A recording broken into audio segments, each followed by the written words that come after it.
लोकप्रिय फिल्म बाहुबली में देवसेना का किरदार निभाने वाली साउथ एक्ट्रेस अनुष्का शेट्टी इन दिनों एक बार फिर चर्चा में है। लेकिन इस बार वो अपने किसी किरदार या सुपरहिट फिल्म के कारण सुर्खियों में नहीं है, बल्कि एक ऐसी दुर्लभ बीमारी की वजह से खबरों में छाई हुई हैं, जो उनके लिए मुसीबत बन गई है।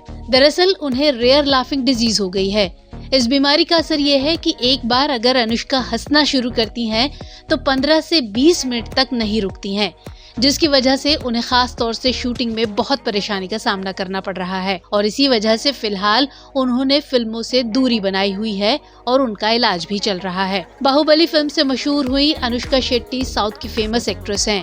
ये 1000 करोड़ रुपए की फिल्म देने वाली पहली भारतीय अभिनेत्री भी हैं। अनुष्का के मुताबिक इस बीमारी की वजह से अगर वो हंसना शुरू करती हैं, तो 15 से 20 मिनट तक खुद को रोक नहीं पाती हैं। कॉमेडी सीन देखते या शूट करते वक्त वो सचमुच हंसते हंसते लोटपोट तक हो जाती हैं और ऐसा होने पर कई बार शूटिंग भी रोकनी पड़ती है। लेकिन ये रेयर लाफिंग डिजीज स्थिति क्या है और इसे कैसे मैनेज किया जा सकता है, तो चलिए इस पर करीब से नजर डालते हैं। दरअसल 42 वर्षीय अभिनेत्री अनुष्का जिस लाफिंग डिसऑर्डर से पीड़ित हैं, इस रेयर कंडीशन को मेडिकल टर्म्स में स्यूडोबुल्बार इफेक्ट या पीबीए कहते हैं, जबकि आम बोलचाल की भाषा में इसे लाफिंग डिजीज कहा जाता है। पीबीए एक न्यूरोलॉजिकल डिसऑर्डर है जो स्यूडोबुल्बार पाल्सी नाम के एक बड़े न्यूरोलॉजिकल सिंड्रोम का हिस्सा है। इसमें देखे जाने वाले भावनात्मक परिवर्तन जैसे हंसना या रोना मूड से जुड़े होते हैं, जो कि अप्रत्याशित, अचानक और अनैच्छिक हो सकता है। ये पीड़ित व्यक्ति को अनजाने में हंसने या रोने पर मजबूर कर देता है। ये व्यक्ति की भावनात्मक स्थिति से संबंधित नहीं है, लेकिन ये एक ऐसा डिसऑर्डर है कि अगर कोई व्यक्ति हंसना या रोना शुरू करता है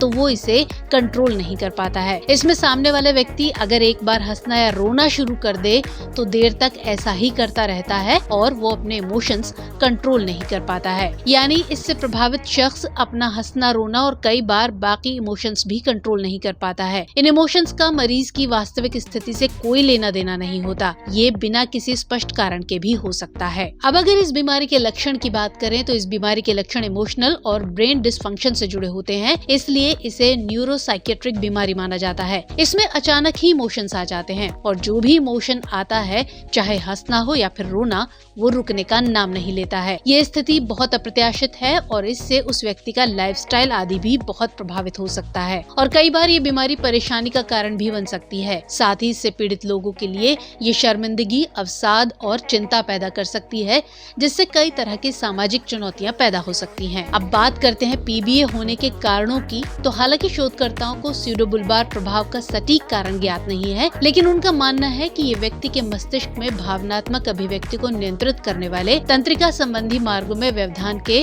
कारण होता है। इसके अलावा कई न्यूरोलॉजिकल स्थितियां पीबीए का कारण बन सकती हैं, जैसे मस्तिष्क की चोट, एमियोट्रोफिक लेटरल स्क्लेरोसिस यानी एएलएस, मल्टीपल स्क्लेरोसिस, स्ट्रोक, गंभीर दिमागी चोट, अल्जाइमर, ब्रेन ट्यूमर, मिर्गी या पार्किंसंस आदि। इसके अलावा अगर परिवार के किसी सदस्य या करीबी रिश्तेदार को पीबीए हुआ है तो ये स्थिति विकसित होने की ज्यादा संभावना हो सकती है। अब सवाल उठता है कि पीबीए किसे इफेक्ट करता है, तो पीबीए या स्यूडोबुल्बार इफेक्ट उन लोगों को प्रभावित करता है जिनमें अंतर्निहित न्यूरोलॉजिकल स्थिति होती है। हालांकि ये स्थिति आमतौर पर वृद्ध लोगों को प्रभावित करती है और युवा लोगों में बेहद असामान्य है। शोधकर्ताओं के मुताबिक संयुक्त राज्य अमेरिका में 2 से 7 मिलियन लोगों को पीबीए है। अब बात करते हैं कि पीबीए दिमाग के किस हिस्से को प्रभावित करता है, तो पीबीए संभवतः सेरेब्रो-पोंटो-सेरेबेलर मार्ग के साथ मस्तिष्क के विभिन्न क्षेत्रों को प्रभावित करता है। इस मार्ग के एक हिस्से में व्यक्ति का सेरिबेलम शामिल है, जो भावनात्मक प्रतिक्रियाओं की निगरानी करने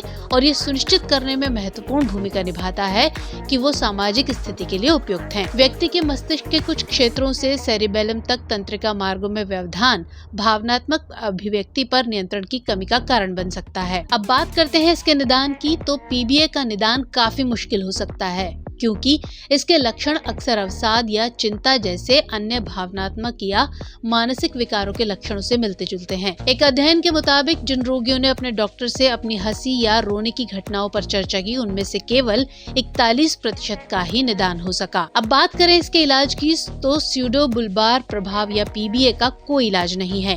लेकिन कुछ खास दवाएं हैं जो इस स्थिति को ठीक तो नहीं करती हैं, लेकिन इसे प्रबंधित करने में मदद जरूर कर सकती हैं। हालांकि इसके इलाज के लिए एक स्पेशल स्क्रीनिंग टूल की मदद ली जाती है।